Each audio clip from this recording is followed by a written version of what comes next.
नमस्कार गाइज, मैं हूं आपके साथ कृष्णा और आप देख रहे हैं जूनियर मीडिया।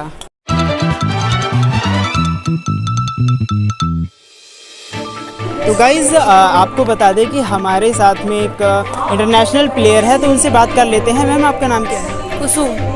कुसुम मैम, तो आपने कौन कौन से देश से आपका सामना हुआ है?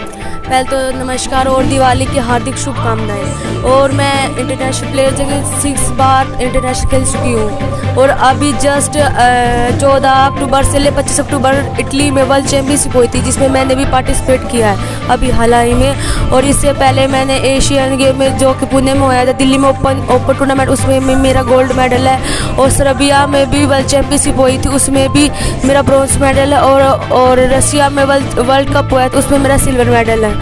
और अभी भी मैं तुर्की में जो ओपन टूर्नामेंट होएगा बट उसमें मैं पार्टिसिपेट करने जा रही हूँ। तो मैम, आगे का क्या प्लान है आपका इन फ्यूचर? फ्यूचर यही है मेरा, फ्यूचर ये जो तुर्की में टूर्नामेंट होगा इंटरनेशनल, उस लेवल तक मैंने आपके बार मेडल लेके आना है। तो मैम, आप लोगों को क्या मैसेज देना चाहेंगे, क्योंकि देखा जाता है कि गर्ल्स हमेशा गर्ल्स को वो पीछे रखते हैं, आगे नहीं बढ़ने देते, तो उनको क्या कहना चाहेंगे? मैं तो यही सबके पेरेंट्स से कहना चाहती हूँ, जिस खिलाड़ी का या कोई भी लड़की है जिसका जो सपना है उसको वहाँ तक उसको जाने दो, क्योंकि हर किसी का किसी चीज़ में सपना होता है। किसी का पढ़ाई में इंटरेस्ट होता है, किसी का खेलने में इंटरेस्ट होता है, तो जिसका जिस चीज़ फील्ड में इंटरेस्ट है उसको उस लेवल तक या उसका जो सपना है उसे पूरा होने दो। मैं सिर्फ पेरेंट्स को यही कहना चाहती हूँ। थैंक यू मैम हमसे बात करने के लिए। Thank you sir. मैम, आपका क्या नाम है? ज्योति। मैम, आपने कहाँ कहाँ खेला हुआ है? मैंने फर्स्ट खेला था डिस्ट्रिक्ट जो कि झज्जर में हुआ था, और सेकंड स्टेट जो हुआ था फरीदाबाद में, वो भी मेरा गोल्ड रहा था। 2 इवेंट खेले थे, मेरा दोनों में गोल्ड रहा था। झज्जर में भी मैंने जो डिस्ट्रिक्ट खेला था उसमें भी मेरा गोल्ड रहा था। और फिर थर्ड जो टूर्नामेंट हुई थी नेशनल, उसके लिए जो सिलेक्शन था वो स्टेट पे बेस्ड था। स्टेट में अगर जिसका गोल्ड होगा वही नेशनल के लिए जा पाएगा। तो मैं जा पाई थी गोवा में, जो नेशनल टूर्नामेंट हुई थी उसमें मेरा ब्रॉन्ज मेडल आया था। आपकी एज क्या है मैम? 19। कहाँ के रहने वाले हैं? हम प्रॉपर तो रोहतक के रहने वाले हैं, पर तो आपको क्या फैमिली से सपोर्ट मिला था आगे बढ़ने के लिए? यस, फुल सपोर्ट था। हमारे साथ अंश खड़े हैं जो कि इंटरनेशनल प्लेयर हैं। इन्हें डबल गोल्ड जीता है इन्होंने, तो इनसे बात कर लेते हैं। तो सबसे पहले बहुत बहुत शुभकामनाएं आपको कि आपने डबल गोल्ड जीता है। Thank you. तो आप हमें सबसे पहले ये बताइए कि आप कहाँ से आए हैं? मैं फरीदाबाद से ही हूँ और NIT 3। चल, आपने बताया कि आप इंटरनेशनल प्लेयर भी हो, तो किस किस देश से आपका आमने सामने टक्कर हुआ है? इंडिया वालों से ही हुआ था एक्चुअली, और थोड़े बाहर के थे। तो इंटरनेशनल मैच कहाँ पर हुआ है आपका? ओपन इंटरनेशनल दिल्ली में हुआ था। आपका नाम क्या है? अंजनी। अंजनी। और आपने यहाँ पे जीता हुआ है, गोल्ड जीता हुआ है, तो आपको कैसा फील हो रहा है? मेरे को तो बहुत अच्छा फील हो रहा है, एंड गोल्ड मिलने पे किसको नहीं अच्छा फील होता। And thank you. और आपने कहाँ कहाँ पर खेला हुआ है? मैंने स्टेट लेवल खेला हुआ है और डिस्ट्रिक्ट लेवल खेला हुआ है। डिस्ट्रिक्ट और स्टेट होती है। हम इनकी मदर से बात कर लेते हैं। मैम, आपका नाम क्या है? नीति वर्मानी।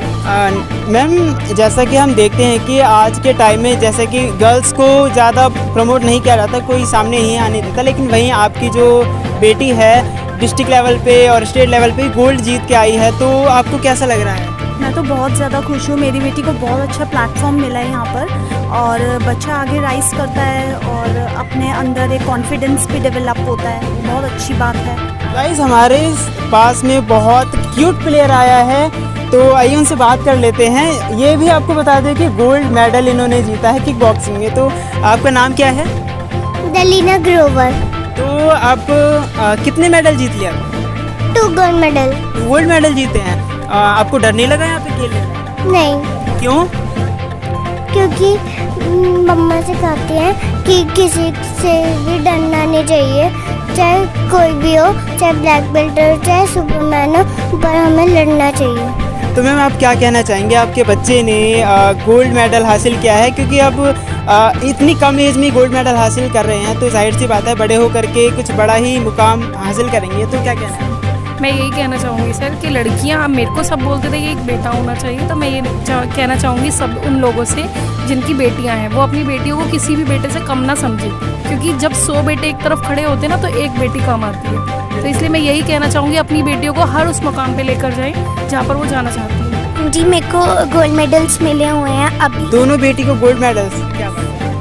और अभी जो स्टेट लेवल का हुआ है इसमें भी मेरे को गोल्ड मेडल मिला है। किक बॉक्सिंग की प्रेरणा आपको कहाँ से मिली? जी मेरे को पसंद थी पहले से किक बॉक्सिंग, इसलिए मैं किक और बॉक्सिंग। आपको फैमिली का सपोर्ट मिलता है? हाँ जी, फैमिली का सपोर्ट पूरा मिलता है। किसी ने रोका होगा आपको? नहीं नहीं नहीं, सब सपोर्ट करते। क्योंकि आप बहुत छोटे हो। और आपने कौन कौन से मेडल जीते हुए हैं? अभी तक मैंने मेरे सारे गोल्ड थे, बट इंटरनेशनल में मेरा एक गोल्ड और एक सिल्वर था। एक गोल्ड और एक सिल्वर जी। और किस किस देश से आप इंटरनेशनल प्लेयर हो, तो किस किस देश से और कौन कौन से प्लेयर से आपका सामना हुआ? एक इंडिया का था, एक जॉर्डन का और एक ईरान का। तो आप में बहुत कॉन्फिडेंट हमें देखने को मिल रहा है। तो आप हमें ये बता दीजिए कि जब भी आपका मैच फिक्स होता है या फिर जब आपको न्यूज़ मिलती है कि हाँ इससे हमारा मैच है, तो आपके कॉन्फिडेंस नहीं गिरता है या फिर क्या होता है? नहीं, कॉन्फिडेंस कभी नहीं गिरता, थोड़ी नर्वसनेस रहती है, पर जब ततामी पे चढ़ जाते हैं तो कोई वो नहीं रहता। आप क्या मैसेज देना चाहेंगे पेरेंट्स को जो कि गर्ल्स को उनका प्रोटेक्ट करने के लिए उनको पीछे रखते हैं, आगे नहीं बढ़ने? सर मैं यही कहना चाहूँगी, मतलब सभी लड़कियों को एक तो सेल्फ डिफेंस ज़रूर सिखाना चाहिए, क्योंकि आज के टाइम में सेल्फ डिफेंस बहुत ज़रूरी है। और मैं यही कहना चाहूँगी कि लड़कियों को कभी भी किसी से कम ना समझा जाए, किसी भी बेटे से वो कम नहीं होती। बिकॉज मेरे पास 2 बेटियाँ हैं, मैं उनको बेटियाँ नहीं बेटा समझती हूँ, इसलिए मैं उन्हें हर लेवल तक लेकर जाऊँगी, चाहे नेशनल हो चाहे इंटरनेशनल। ये जो आजकल के पेरेंट्स हैं इनको सबको अपने बच्चों को आगे मोटिवेट करना चाहिए और ज़रूर करवाना चाहिए, जिससे गर्ल्स में अपनी एक प्रोटेक्शन सेल्फ डिफेंस आना चाहिए, जिससे वो अपने आप को खुद प्रोटेक्ट कर पाएँ। बिल्कुल, मैम ने बिल्कुल सही बात कही है, क्योंकि गर्ल्स को हम हमेशा पीछे ही रखते हैं। हम उनका भला ही चाहते हैं, फिर भी उनको पीछे रखते हैं, क्योंकि उनकी सेल्फ रिस्पेक्ट की वजह से, उनकी प्रोटेक्शन की वजह से। लेकिन हमें ऐसा नहीं करना चाहिए, क्योंकि गर्ल्स को भी अपनी पावर दिखाने का मौका देना चाहिए। देश प्रदेश की बाकी खबरों को देखने के लिए बने रहिए हमारे साथ और देखते रहिए जूनियर मीडिया।